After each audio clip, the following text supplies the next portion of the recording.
this is Frank Turner. Hey, this is Brian Down. Hello, Adam Green. Hi. Thanks for having me on the show. Hello, Welcome back again. Yeah, thank you for having us.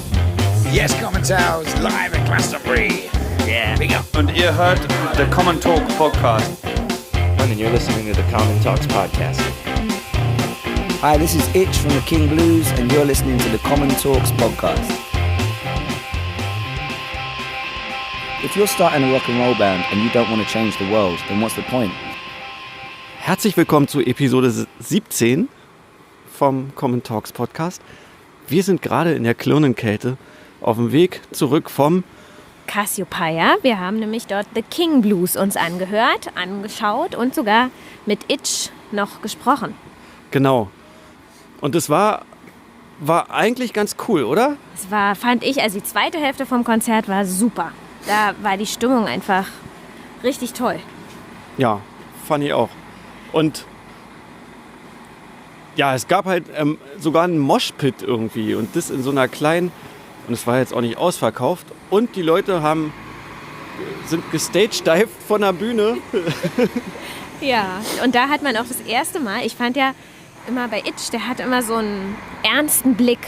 Und aber als der Erste da angefangen hat zu stage-diven und die Leute richtig angefangen haben, Spaß zu haben, da hat er das erste Mal richtig gelächelt. Und als sie ihm das Mikro geklaut haben. Ja, und als das Publikum das Mikro geklaut hat und Zum reingebrüllt Zugaberufen. hat, King Blues, ja.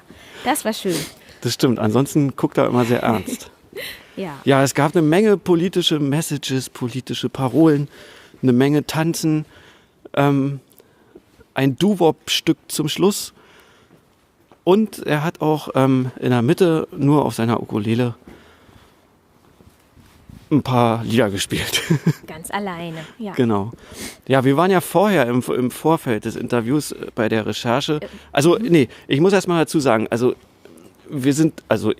jetzt nur für mich sprechen erstmal, bin riesen The King Blues Fan gewesen, bis zur Auflösung der Band 2012 irgendwie. Danach, ja, hat man sie irgendwie aus den Augen verloren. Und Itch war für mich immer so eine Art neuer Billy Bragg. Also das merkt man auch im Interview, so der Wasserfall ist noch da, er redet halt und redet und redet und redet und ganz schnell. Und Aber so. ich denke, das schnelle Reden war auch dem geschuldet, dass wir viel zu spät dran waren, weil der Soundcheck so lange gedauert hat und wir haben, während die Vorband gespielt hat, das Interview gemacht. Also er wusste, ich muss in 20 Minuten raus, jetzt aber schnell alles erzählen, was geht. Ja, das stimmt. Ja. Jedenfalls, schon seit Jahren großer Fan der Band, und bei den Recherchen jetzt bin ich halt auf so die diversen Anschuldigungen, sagen wir mal, die gegen Itch im Internet vorgetragen wurden von diversen Frauen und Mädels gestoßen. Und wir waren uns jetzt nicht sicher, ob wir das ansprechen sollten oder nicht. Wir haben es angesprochen. Und hört er dann selber. Er sagt halt, das liegt gerade vor Gericht und er kann da nicht so viel zu sagen. Was dann wohl auch so ist. Was da nun dran ist an den Vorwürfen, keine Ahnung. Auf jeden Fall ist es echt doof, so wenn man sowas über jemanden liest, ja, wo man irgendwann mal dachte, der ist halt echt ein Idol, und man geht auch anders an so ein Interview ran, wenn man das im Hinterkopf hat irgendwie. Ja, irgendwie also man sieht den unsicherer. Menschen anders. Ja. So, ja, Es ist ja beiderseits doof. Wenn da wirklich was dran ist das natürlich total kacke. Na klar. Aber auch wenn da nichts dran ist, dann ist es, wenn so ein Gerücht erstmal in der Welt ist, das wieder abzuschütteln, ist wahrscheinlich fast ein Ding der Unmöglichkeit. Ja, das nur als kleiner Disclaimer vorneweg. Also, Ach ja, und weil alles so schnell gehen musste, wurden hinter ins Backstage gerufen und dann schon ging das Interview los. Da fehlt die erste Frage, glaube ich, ne? die erste Frage war, das machen wir jetzt. Wir stellen es wieder nach, das können wir doch so gut. Also, wir verabschieden uns schon mal, sagen viel Spaß beim Hören. Wir haben übrigens auch noch andere tolle Folgen, wenn ihr die mal anhören wollt. Guckt einfach auf www.commentales.com/podcast oder bei iTunes oder Stitcher oder wie die alle heißen. Noch nicht bei Spotify. Falls jemand von Spotify zuhört, ihr könnt uns gerne anrufen. Jedenfalls starten wir jetzt mit Itch. Viel von Spaß The beim King Interview. Blues. So, und die erste Frage war, Ihr wart ja gestern in Köln. Wie war's denn? Expectedly good, actually. It was much better than I thought it would be. There were a lot of people had travelled in for the show, and we haven't played there in I think 6 years. So it was a very pleasant surprise that it was so good. Cool. Have you any special relations to Berlin or Germany?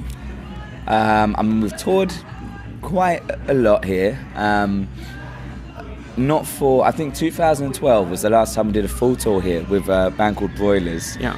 And since then, we've been back a few times. I was in Berlin for a solo show. Yeah, I saw you there. Yeah, a few months ago, I think, well, you know, a little while ago, and that was the last time we came.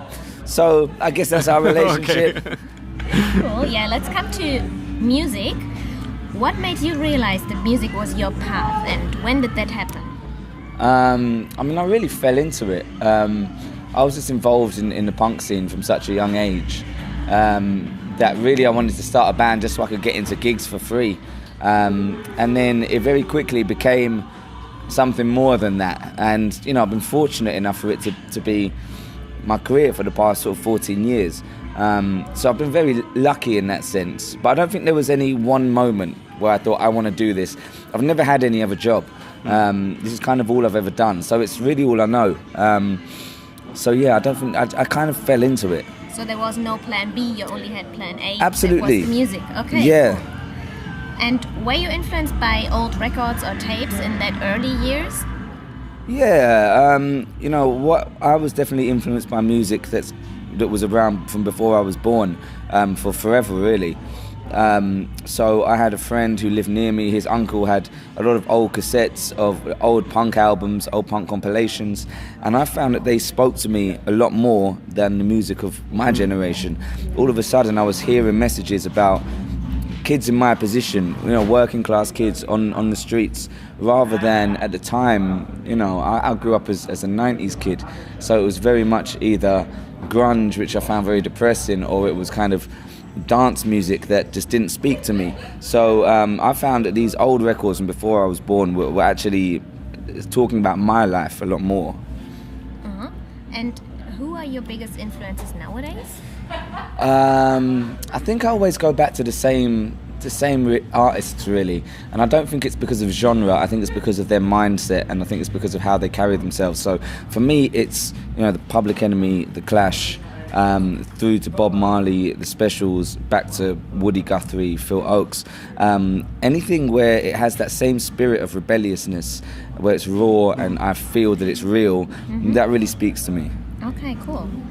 Has there been one particular moment in your musical career that you're most proud of?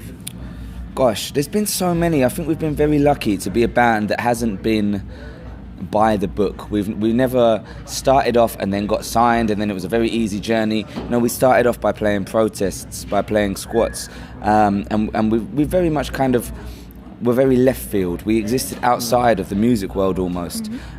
So there's been wonderful moments. You know, I've been invited to speak at anti-war rallies. I think we had a time where we put a sound system outside our then Prime Minister's speech and drowned him out. There've been a lot of interesting times where it's been amazing. It's very hard to think of just one, especially after so many years. You know. Did you play at the Leftfield? Yes. Billy Braggs is always? Yes, yeah. I mean, we've toured with Billy Bragg a few times, and he's become a good friend, and we're signed to the same label now. And we played the Leftfield, I think, 3 times in all. Okay. But we played in 2016 was the last time. I saw you once there. Cool. Yeah, that must have been a little while ago. Yeah, it was. I think it was 2010. Yeah, that would make sense. But I love that. I love that stage because it's very much where music and politics meet. Yeah. And that's actually a very rare thing in Britain. It's a great atmosphere there. I think so too. Yeah. Yeah. Let's get back in time. In 2012, the King Blues announced a split. Yes. You went on as a solo artist. And last year you came back with a bang with Off With Their Heads. Yeah. Was it a coincidence that you came back in times of Brexit? No, absolutely not. I think that when we decided we wanted to come back. I didn't want it to be retro. I didn't want it to be greatest hits, feel really old. I wanted it to be relevant and to have something to say now. So to me, when we had Brexit, I really had to question, what kind of country are we living in? Are we living somewhere that wants to be divided, or somewhere where we want to be united? And, you know, when we first started off this band, we were a lot younger and a lot more youthful and idealistic. And we really thought, if we can get enough people together, we can stop the war. We wanted to stop the war in Iraq, and that's what we really truly believed. And I'm not ashamed of that. Although I think it's, you know, very idealistic, and we were very youthful at the time. I think if you're starting a rock and roll band and you don't want to change the world, then what's the point? So when we came back, it was still the same idea, you know, on many levels. I'm a lot older now, a lot more cynical, but I still want to change the world through music. I still believe in peace and love and these eternal truths. And I think that, you know, music has a way of bringing people together in a way that no other art form really can, where it transcends money, where it transcends having a Starbucks on every corner, where all of a sudden it's about bringing people together and showing unity in a way that's international and very beautiful and very simple at its essence. And so, I think in times of Brexit, where we were looking at people dividing us more and more, I thought it was very important to bring back the band and a very simple message of unity. Yeah, that was pretty much what Billy Braggs told us when we met him last summer at the, what was it called? At the festival in Germany. Right. Yeah, and he told us that now it's on our generation to make the world a better place. And do you think you can influence people with making music?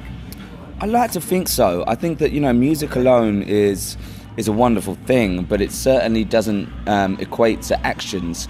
But then again, I mean, my politics was certainly influenced by growing up on bands like The Clash, by growing up on bands where they had a message. So I think that, like I say, music can bring people together in a way. It's very easy sometimes to feel isolated, to feel alone when you believe in peace and love, when you're sat at home. You can feel like you're the only person in the world who believes in it. When you come to a gig and you see there's hundreds of other people just like you, that's very empowering. All of a sudden you realise if we get together we can actually do something wonderful. So I think music has the ability to empower people. Yeah, there are some new band members in the band now. Yes. Always. Yeah. Was it hard for them to fit in the King Blues, to form a new old band? I think you'd have to ask them, really. I feel like we play as a band now. It feels like we've been a band for forever. It feels more like a band than we ever have felt like. So I think I hope it's been fairly natural for them. And I think that, you know, I'm a lot older and wiser now, and probably not as invested in every little aspect of the band. So I can sit back and enjoy it a little more, which probably makes it a lot more enjoyable for everybody else. So hopefully they feel like, you know, this is their band just as much as anyone. Mm-hmm. Yeah, talking about getting older and wiser, there are some very serious allegations against you on the internet. Mm-hmm. And this really stays in contrast to songs and poems like 5 Bottles of Shampoo. What's going on there, and how do you deal with that? At the moment I've got a court case opening up that I'm taking them to court. This is not the other way around. There's never been any allegation against me that's actually been taken to court or anything like that. It's purely hearsay on the internet. Okay. So, and you know, at the moment I'm suing for allegations of defamation and for libel, and that's kind of all I can say about it at the moment until that's over. Okay. Yeah, in the UK you invite people to bring food to the concerts. Yes. And you give it to the homeless then? Yes. Can you tell us something about that? Well, I just think it's a nice, easy thing for us to do. It's kind of the least that we can do, really.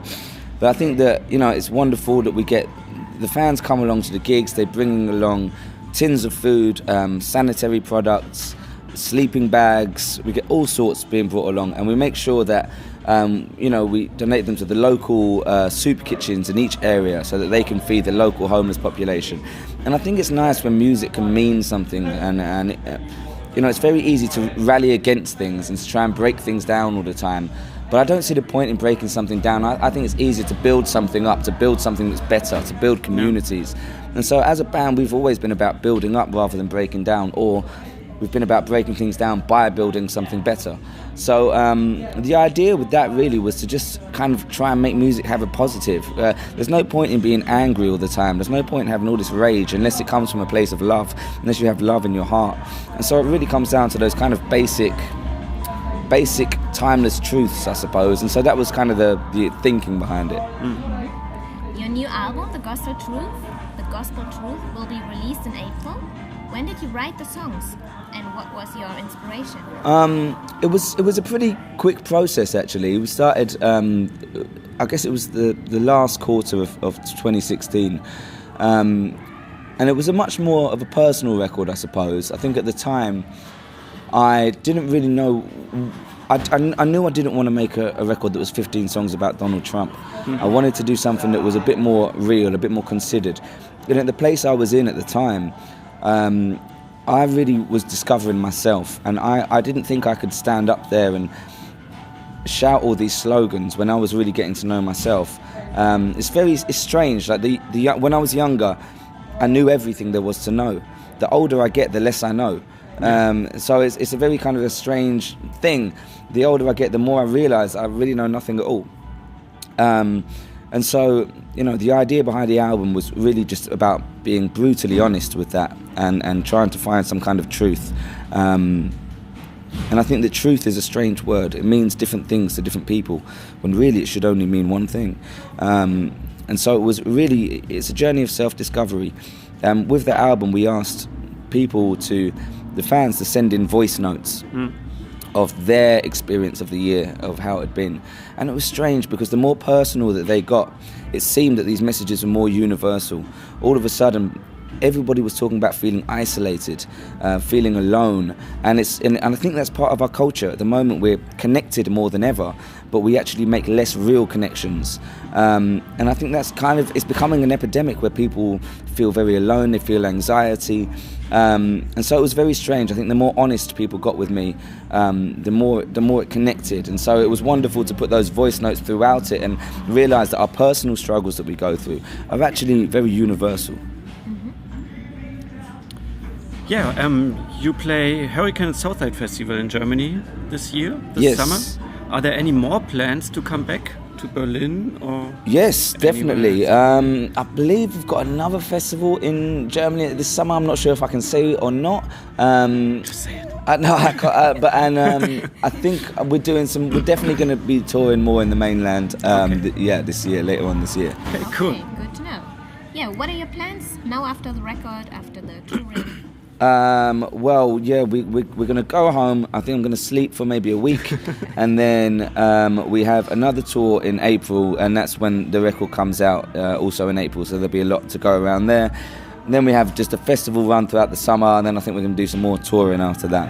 So that'll take us to the end of the year, keep us busy. Okay. Cool. I have one last question because I see your tattoo above your eyebrow. What Yes. does it mean? It's XXVI. Yeah, so that's 26, Roman numerals for 26, which is the amount of letters in the alphabet. So, my job as a lyricist, as a spoken word poet, as a writer, is to put those letters in a different order. And that's that's all I have to communicate with, really, as an artist. So that's what it's about. Wow, okay. Okay. Very philosophic. Is Yeah. that the word? Philosophic. Philosophisch. Yeah. Very nice. Okay. Thanks Yeah. very much. for the interview. Pleasure. We can't wait for the gig tonight. Let's have fun. Yeah, thank Yeah.